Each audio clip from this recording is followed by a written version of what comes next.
8 years silence, Umuchukwu'S greatest miracle. In the heart of Umuchukwu, King Amadi was known not just for his wisdom, but for his remarkable patience and loyalty to his beloved queen, CHUK'MA.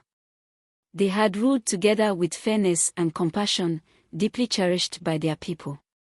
However, after 8 long years of marriage, there was still no child to carry on the royal lineage, which began to stir worries among the people. The royal advisors grew increasingly concerned as it was tradition that a male heir should be born to maintain the bloodline on the throne. The elders convened often to discuss the matter, and in time, they began pressuring King Amadi to find a solution. "Your Majesty," began Motsi Okoro and Motsi Ozoemena, the most senior of them, "the kingdom needs an heir. It is our duty to ensure the continuity of your bloodline on the throne. Perhaps you should consider taking a second wife, as our forefathers did. It will secure your lineage and bring peace to the people of Umuchukwu." But King Amadi would not yield. Each time the elders brought the issue before him, he would gently but firmly reply, "My loyalty lies with my queen.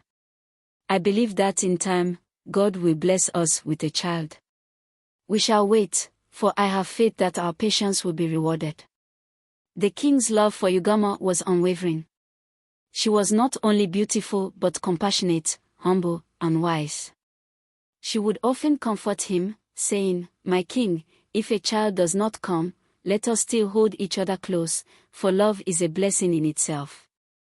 Despite the pressure from the people, King Amadi reassured her daily, promising that no matter the outcome, she would always be his queen. Years passed, and the pressure intensified. Some villagers began whispering that the queen must be cursed or that the king's reign would bring misfortune upon the land if no heir was born. Rumors circulated that the king was jeopardizing the future of Umuchukwu by his decision to remain with a barren queen.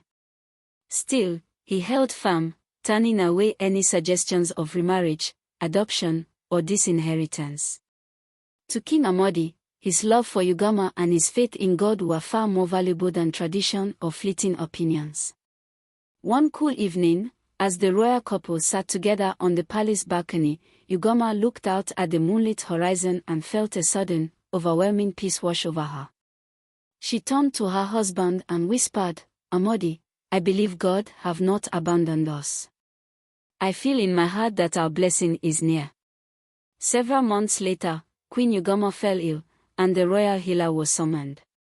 To everyone's surprise and joy, the healer announced, "The queen is with child."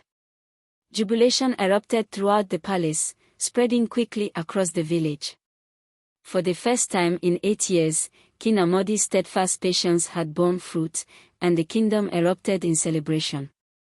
Drums beat, songs filled the air, and dances were held every evening in honor of the long-awaited blessing.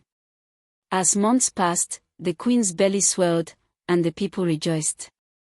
Women from every corner of Umuchukwu came to sing songs of hope and encouragement, while men celebrated the king's loyalty and resilience. Finally, on a clear, starry night, Queen CHUK'MA gave birth to a healthy baby boy. The child was named Chidubem, meaning "God is my guide," to symbolize the king and queen's unwavering faith. The whole kingdom rejoiced as word spread of the birth of the prince, heir to the throne of Umuchukwu. From far and near, people came to pay homage, bearing gifts and blessings for the newborn prince. Amid the celebrations, King Amadi gathered his people and said, "Let this story be a testament that patience and faith can move mountains. We do not always understand the ways of God, but they have a purpose for every trial. In times of darkness, we must hold on to love and loyalty, for it is often in the darkest moments that light shines the brightest." The people of Umuchukwu carried this story with them for generations. They spoke of King Amadi and Queen CHUK'MA, who chose love over fear and faith over impatience, and who were rewarded in due time. It became a lesson to the young and old alike that while hardships may come, those who hold fast to love and patience will find their blessings in due season. Moral of the story: true love and faith can endure the most challenging trials. Patience, loyalty, and trust in the divine often lead to blessings beyond imagination. When we remain steadfast and supportive of those we love, we can overcome any obstacle, and sometimes, the wait makes the blessing all the more precious.